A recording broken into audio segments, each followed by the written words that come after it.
DGISPR lieutenant general Ahmad शरीफ चौधरी साहब ने ये डिस्क्लोज किया है कि farmer army chief general Qamar Javed Bajwa के हवाले से कोई इन्वेस्टिगेशन नहीं चल रही। General Faiz Hamid farmer ISI chief जो कि आर्मी की कस्टडी में है, उनका कोर्ट मार्शल उन्होंने बताया कि स्टार्ट हो गया है। जनरल बाजवा के ऊपर भी हाथ पड़ेगा on the wish of Nawaz Sharif. General Bajwa के हवाले से कुछ होने नहीं जा रहा है ऐसा। जनरल फैज हमीद जो है वो आइसोलेशन में आर्मी एक्ट की वायलेशन कर रहे थे। अस्सलाम वालेकुम, मैं हूं जुल्करनैन। आज की सबसे बड़ी खबर DGISPR लेफ्टिनेंट जनरल अहमद शरीफ चौधरी साहब ने ये डिस्क्लोज किया है कि farmer army chief general Qamar Javed Bajwa के हवाले से कोई इन्वेस्टिगेशन नहीं चल रही। और general Faiz Hamid farmer ISI chief जो कि आर्मी की कस्टडी में है, उनका कोर्ट मार्शल उन्होंने बताया कि स्टार्ट हो गया है। और इसी तनाजुर में उनसे क्वेश्चन पूछा गया कि क्या जनरल बाजवा का भी कुछ उनके भी मामलात मीन लाइक कोई एविडेंस उनके खिलाफ है, उनके खिलाफ भी कोई एक्शन हो रहा है। तो उनका जवाब ये था कि नो, क्योंकि वो कहते हैं किसी के खिलाफ भी अगर कोई एक्शन लेना है तो वी नीड एविडेंस, तो हमारे पास उनके हवाले से कोई एविडेंस नहीं है।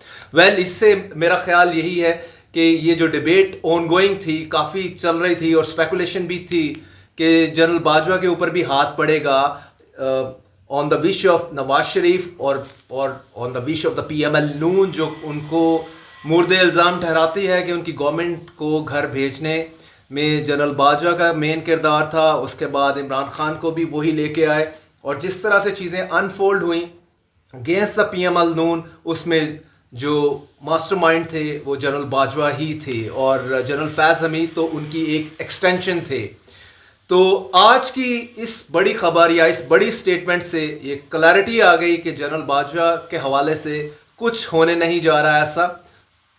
फौज ने अपना माइंड बिल्कुल बता दिया कि सिर्फ ये कन्फाइन रहेगा जनरल फैज हमीद और कुछ दूसरे छोटे ऑफिसर्स जो कि उनके साथ कोलैबोरेट या कोऑर्डिनेट करते रहे या अकम्पलिस थे। टॉप सिटी हाउसिंग सोसाइटी का करप्शन स्कैम है वो उनके ऊपर है। और प्लस जो जनरल फैज़ हैं रिटायरमेंट के बाद भी उनका मामला डूबियस रहा इन टर्म्स ऑफ जो आर्मी एक्ट की वायलेशन के मुर्तकिब हुए, एक मरतबा नहीं कई मरतबा अकॉर्डिंग टू DGISPR। तो जनरल बाजवा का रोल अगर हम थोड़ा सा और डिस्कस करते चलें कि नॉर्मली तो ऐसा नहीं होता कि DGISI ऑन हिज ओन हर चीज़ कर रहा हो और जो आर्मी चीफ है वो बिल्कुल उसको कुछ पता ना हो या he is kept in the dark. इस सिलसिले में अपेरेंटली कोई सीन इस तरह का ही बना है या बनाने की कोशिश की गई है कि जनरल फैज हमीद जो हैं वो आइसोलेशन में अपना काम कर रहे थे। मतलब जो काम से मुराद कि एंटी उसको आप इस तरह से ले सकते हैं कि आर्मी एक्ट की वायलेशन कर रहे थे, अपनी पावर्स को मिसयूज़ कर रहे थे और करप्शन में इन्वॉल्व थे और ये सारी चीज़ें वो ऑन हिज ओन कर रहे थे। सिमिलरली जो उनकी पॉलिटिकल इंजीनियरिंग है, जो हम PML नून के हवाले से अगर हम बात करें तो उनका ये ख्याल था कि 2018 के इलेक्शन में जो है वो धांधली सारी की सारी जनरल बाजवा और फैज़ हमीद इन दोनों ने मिल के की है। जनरल हमीद ने एक पूरा इंटेलिजेंस सेल कायम किया हुआ था जिसके तहत ये कोई 60 से 65 इलेक्टेबल्स जो हैं PML नून के वो उठा के PTI की झोली में डाले गए और उसके बाद से 18 का इलेक्शन हुआ और इमरान खान साहब की गवर्नमेंट फॉर्म हुई। तो जनरल बाजवा जैसे कह लें हैज़ कम आउट क्लीन इन सारे मामला से। आल्दो के अक्टूबर का जो जलसा था 2020 का आइकॉनिक जलसा इन गुजरांवाला, जिसमें नवाज शरीफ ने लंदन से ही वॉज इन एग्ज़ाइल वहाँ से एड्रेस किया था और सबसे पहला नाम उन्होंने जनरल बाजवा का ही लिया था और उसमें कहा था कि बाजवा साहब ये आपने मेरे साथ क्या किया है, आपने उठा के मुझे बाहर फेंका, आपने जजेस के थ्रू मनूवर किया और 2017 में जुलाई 2017 में I was ousted by the Supreme Court. Saqib Nisar का उन्होंने फिर नाम लिया, इनके साथ आपने मिलके मुझे घर भेज दिया। तो वाई तो वो बिग बॉय था। और फिर चलते चलते उन्होंने जनरल फैज़ हमीद का भी नाम लिया, लेकिन जो वो मेन कल्प्रिट ठहराते थे नवाज शरीफ साहब, वो जनरल बाजवा साहब को ठहराते थे।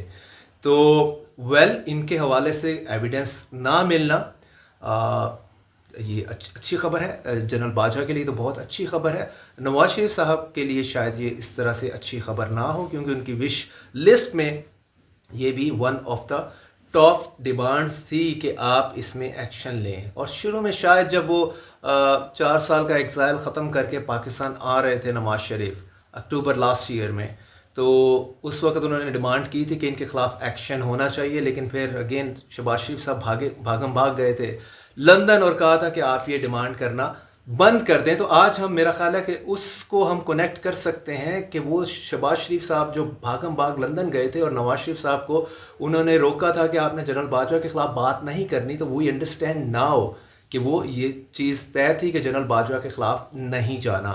तो नहीं जाना, तो इट डज मीन कि वो आज इसकी क्लैरिटी आ गई। और तभी इसीलिए हम कह रहे हैं it is the news of the day, news of the week, news of the month कह लें या न्यूज़ ऑफ द ईयर कह लें। और साथ में जो है DGI SPR उन्होंने क्लियर कर दिया कि जनरल फैज़ का ट्रायल हैज़ बिगन।